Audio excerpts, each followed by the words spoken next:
Hi guys, mga kanegosyo, Kasenso Kapamilya, magandang araw sa inyo. Alam niyo, excited ako talaga na pag-usapan natin itong topic natin ngayon, itong content natin. Alin ba ang mas dapat mauna? Alin ba mas maganda? Magrenta ka lang muna ng bahay or magpagawa ng bahay? So, alin nga ba? So, guys, alam naman natin, galing tayo ng Thailand. So, marami tayong magandang bagay na natutunan sa Thailand, guys. So bukod nga doon sa bahay, pwede mag-rent muna ng apartment bago magpagawa ng bahay. So hindi lang naman talaga rent ng bahay or rent ng apartment or magpagawa ng bahay. Alin ba ang mas maganda? Alin ba ang pwede nating unahin muna? Paano ba? So guys, 2015 or 2015 or 2015 nga, nag-for good na tayo dito sa Pilipinas. Pagdating natin ng Pilipinas, doon muna tayo nag-stay sa doon sa ancestral house namin, yung bahay namin, which is nandun din yung kapatid namin na panganay na siya nagpaayos nun. So, doon muna kami. So, mga ilang buwan yan, ganoon, doon kami until nakakita tayo ng isang commercial building. Sa commercial building na yun, meron silang isang unit doon na up and down, parang townhouse siya. So, pinarerentahan. Kaya napakaganda doon, guys. Yung baba ay, yun nga, office, ginawa nating office. And then yung taas, yun yung tulugan natin. Kaya maganda, may kusina siya, may CR, may likod pa siya. So, guys, instead na magpapagawa agad tayo ng bahay na sarili natin, although I forgot to mention naman, meron tayo isang maliit na bahay sa Lipa. Yun naman, pero dito nga tayo tumigil sa Taal, dito sa ano. So, guys, instead na magpapagawa, meron man tayong sabi nating savings or na-iuwi from Thailand, from working abroad, pero hindi ko, dahil may mga ibang business na rin naman tayo, hindi muna ako nagpagawa ng bahay. Guys, nagrenta tayo. That time, ang rent namin is around 15,000 pesos. 15,000 pesos. Of course, meron pa tubig, may kuryente pa yan, at iba pa, mga internet. So, nag-rent tayo doon. So, sa itaas, meron 2 kwarto. And then, yun nga, yun sa baba, meron tayo yung front is, yun yung baba is office. Then, merong pinaka-kusina, merong CR. Isa lang yung CR na, then may pinakalikod pa. So, ginawa nating office. Nagtrabaho tayo. And then, until 2019, after 5 years yan, nakita natin dito, merong subdivision dito sa Taal na ini-offer, bagong bukas, pre-selling, nag-inquire nga tayo, then immediately nag-decide tayo na mag-reserve, and then guys, hinulugan natin ng 1 taon yung down payment, hanggang sa na-full na rin natin yung down payment, but unfortunately, 2020, pumutok nga yung bulkan, nag-backway tayo sa Lipa, sa maliit natin bahay. Tumigil tayo doon ng almost 1 year siguro dahil nag-pandemic pa nga.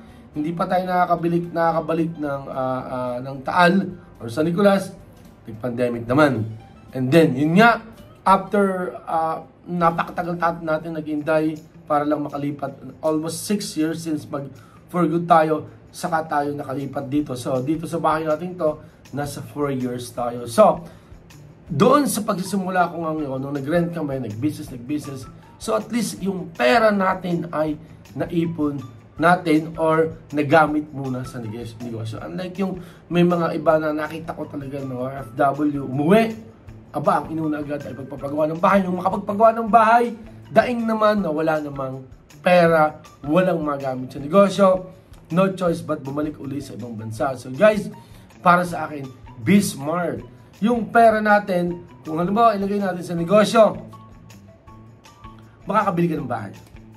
Pag inilagay natin sa bahay, hindi ka makakapagnegosyo dahil ubos. So, yun lang yun. Para sa akin, sabihin nila, renting is a waste of money. No, it's not a waste of money.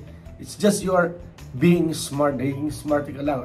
Wise ka lang. So, guys, ito yung natutunan ko sa Thailand. Guys, nung okay na sa Thailand, siyempre, nagrenta tayo sa mga apartment, nagrenta tayo sa condo.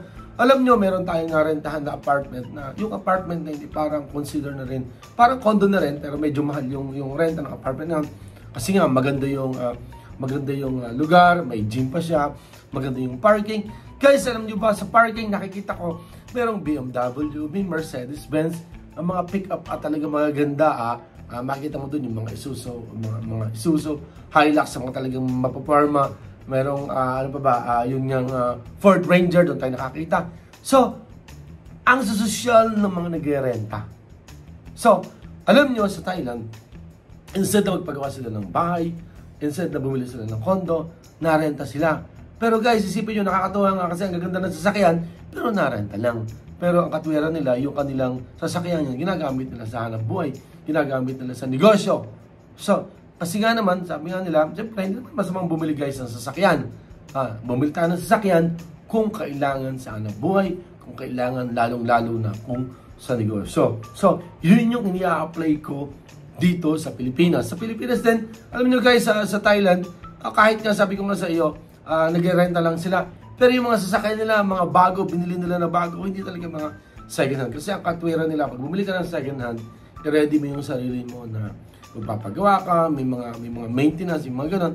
Unlike kung bago talaga, first owner, sure na sure tayo na talagang mumintis man ay napakaliit. Kaya yun yung mga guys, yung mga natutunan ko, ni-apply ko rin dito. Then dito nga, natutunan ko sa Thailand, kung magninegosyo guys, hindi naman talaga bigla. Sabi nga nila, ang biro, dahan-dahang bigla. No, hindi. Dahan-dahan, utay-utay. Kumuha ka ng office, naglagay lang muna tayo ng mga table, and then saka lang pa tayo naglagay ng mga computer, ng mga cabinet, ng mga gamit, aircon, saka pa. So, utay-utay. Ganun yung natutunan natin sa Thailand. Again, going back to pagrenta.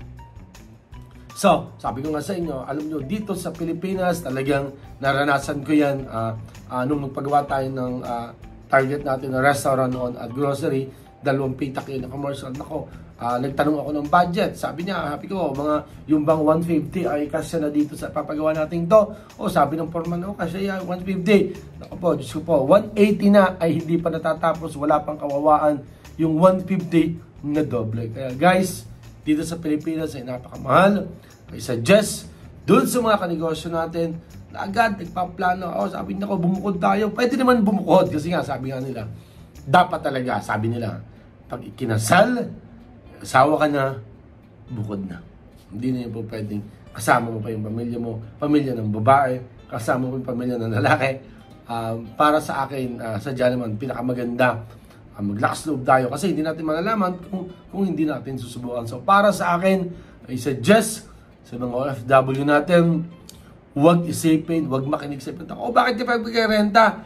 Ang mahal ng bayad ng renta, dito na lang kayo sa bahay, dito na lang kayo, sumama na kayo sa amin. Okay, sama-sama na tayo. O sama-samang kakain, laging sama-sama. So guys, iba pa rin yung nakakabukod. Iba pa rin yung tumatayo tayo sa sarili nating mga paa. Ang renting ay hindi waste of money. Patience lang yon. Parang it's patience para hanggang sa makaipon ka, makapag-save ka, pwede ka na makapagpagawa ng bahay.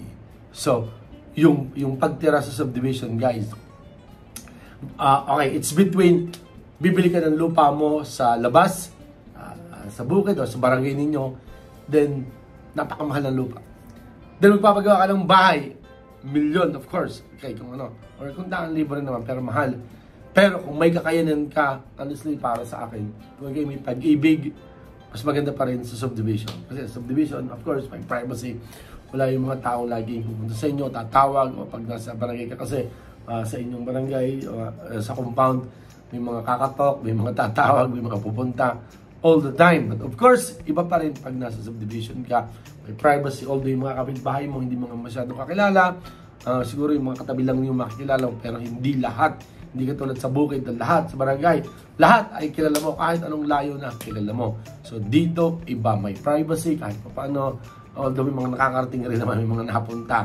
Okay, so guys, sa subdivision, maganda, may down payment tayo, yung down payment natin, or reservation muna, then down payment, and then of course, yung inyong down payment is yan ay pwede niyong bayaran ng 12 months or 24 months, and then pag nangyari ang bahay, yun, pwede na kayo mag-move in kung ito ba ay sa bangko or in-house. Sa atin in-house kasi mas shorter time yung ating gustong bayaran, na natang 5 years yung ating bayad na tayo dito. So guys, again, ulitin ko, ang renting ay hindi waste of money. Ito ay preparasyon lang, pag-iipon, patience, para pag meron ka ng pera, saka ka magpapagawa ng bahay.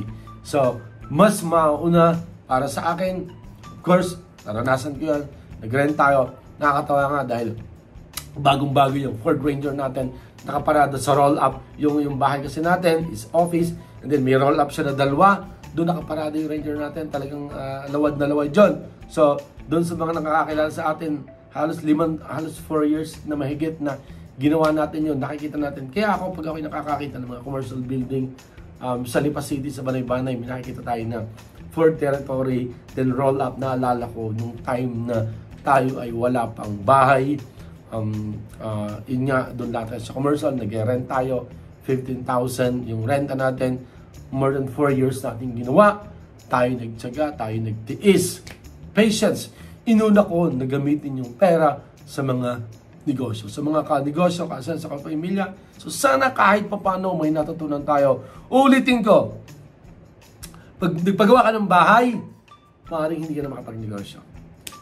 Pag nagnegosyo ka, pakabili ka ng bahay. Okay, so God bless mga ka-negosyo. Sa kapamilya, kita-kits po tayo sa susunod nating video. Kung meron kayong video, kung meron kayong topic or content na gusto nyo i-feature natin o gusto natin pag-usapan dito sa YouTube channel natin, comment down below po. Kung kayo may mga negosyo na gusto nyo simulan, comment down below. Ay, alam naman natin na napaka-busy natin, gagawin natin ng paraan para kayo ay ma-replay para makapagawa tayo ng content. God bless po! Kita-kits po tayo. Bye-bye po.